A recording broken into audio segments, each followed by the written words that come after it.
This is TWiT. The Dutch surgeon who was formally disciplined for medical negligence has wanted legal action to have Google remove search results about her case. So her registration on the Register of Healthcare Professionals was suspended by a disciplinary panel. After appeal, it was changed to a conditional suspension. She is currently practicing as a result. But she says when you search for my name, you find a website which contains an unofficial blacklist which mentions this.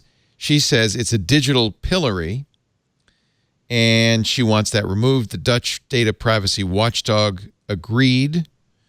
Initially, they said no, but so she went to court, and the court said no. She has the surgeon has an interest in not indicating that every time somebody enters her name on a search engine that she appears on this blacklist of doctors appears. Google's claim that most people would have difficulty finding the relevant information on the medical board's big register where records are publicly held. The court didn't agree. What do you think? The right to be forgotten. In the final paragraph, it basically said that it's not up to Google to make the decision about whether or not this happens. It's a society's decision, and That's in fair. particular, it's the medical board. So if you go to the last paragraph, you'll see the kicker. Yeah. And that's the point. The point here is that Google's become the judge and executioner by putting this data online. That's a very loaded way to put it. Google didn't put the data online. The data is online from somebody else. Google's merely a search index showing what's on the web. If she loses a lawsuit 30 years ago and there's 30 different newspaper articles about her malfeasance or something, alleged, I don't know this lady, but you couldn't, who would think it would be fair to go to every library and rip all those newspapers out of the library?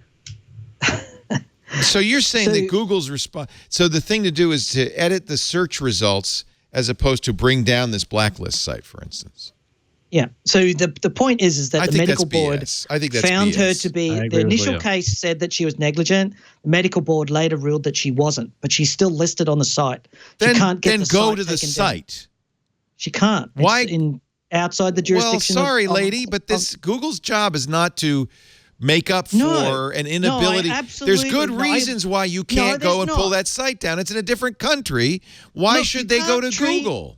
You can't treat algorithms as if they're extrajudicial or outside of politics or outside of society. That's not what they're saying. That's not what they're saying. They're saying they are saying you have to saying modify to me that No, you're wrong. People. They're saying that the algorithm has to be responsible as opposed to merely reflecting what's on the internet. Absolutely. That's not what you want. The minute you do that, then every nation in the world comes to Google and says, well, we want it to reflect our point of view, our point of view, our point of view. And that's exactly what should happen. It's untenable. Algorithms are people. Oh, you're completely nuts. If a company can be a person. You're completely nuts, Greg. The people at the company make the algorithms are people and have to be treated as people. They have to be culpable and legally liable for anything that they do. And that's the only way we're going to move forward, because that's how in medical science, when they do an operation, they test it, they validate it, it goes through a very long development process, and then it's gradually released to make sure that it delivers the results you expect. And now we've got these jumped up young kids in Silicon Valley releasing algorithms that have these massive societal impacts,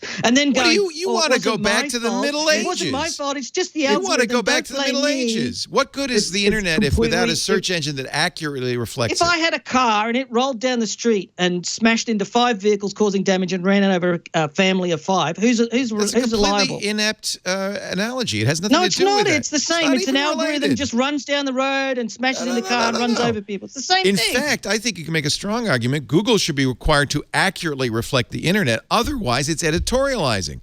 Because then you're going into libraries and ripping out the newspapers as like a newspaper only ever had to issue a retraction. They didn't have to go and find every erroneous copy of their newspaper and burn it to the ground. Remove it. Yeah. It's insane because that was if you start piecemealing search engines, you're never going to have a search engine. What you're asking for, Greg, is insane. It's not even doable. It is doable. Well, it's not Google scalable. It's completely all the porn unscalable. out.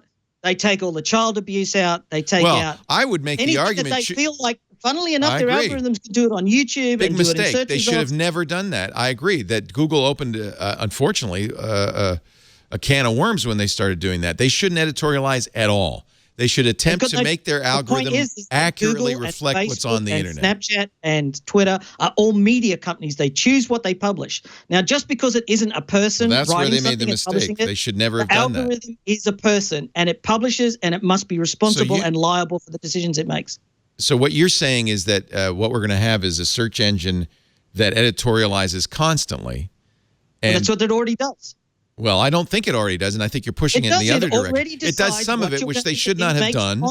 But now you're saying they should do more of it, which is absolutely insane. You have to hold these companies liable for the decisions of its algorithm, because people made the company is a legal person. The algorithms were created by people. The algorithms act like people. They work with people. The algorithms are people. And the companies who produce these algorithms have to take responsibility for them and the outcomes that they produce. What do you have, Greg, in a world? Go ahead. Scale of human knowledge, though, is just way too. It's not even conceivable to do it. I mean, there are a few things where they've tried, and many would argue have failed, and where they do try to do it, and they try to do it in countries like Iran and China, and some would argue that they're successful, but look at the ramifications of that. It is the societal ramifications of those things are significant, and they stifle human creativity. They stifle innovation, and it's barely possible even in those countries, right? To keep it from happening. It's not Google's job to take down the dictatorship in Iran. That's your job. So in that case, you think Google should go ahead with its censored search engine in China? Yeah, absolutely. China is China. The politics in China, you have to respect the government of any country in the same way that I have to respect President Trump as the leader of the U.S. nation, and he represents you, like it or not. And in the same case, at any other country in the world, it is not for Google or Facebook. Would you say it's Google's job to remove this mention of the French surgeon from just the French search results, or should they do it from all search results globally? They just won that case recently, by the way. I know. I'm just asking what Greg thinks.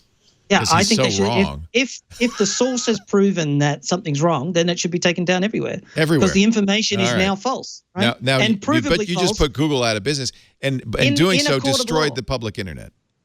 But the public internet is only a reflection. Like, the only reason the papers issued a retraction was because it was physically impossible to go and retract every newspaper and bring it back, right? It's not physically impossible to do it's what you not ask. That we don't but want the that. end result is that you have a bowdlerized internet, which is a bunch of holes, and the only thing that exists on this so-called search engine is stuff that's approved by every nation in the world. What would that be? It would be back to where we were before the internet came along. That's what you want? Why not? Okay, so we're done with Greg. Why not, right? So why not? What would be so bad? That's called reductio ad absurdum. You don't want an internet. We would still have advanced search engines, content available on demand. No, we wouldn't. But there would be we wouldn't have any of that. We would go back to before the internet, you just said. We would go back to the idea of content before the internet, where each country saw its own view, right? And that's not entirely Greg, you just painted yourself into a completely untenable corner. You understand that, right? It's going to happen. The EU GDPR has already started that process. That's a terrible thing. And it's why I believe Google was right to get out of China. And if Google has to get out of Europe, then they should.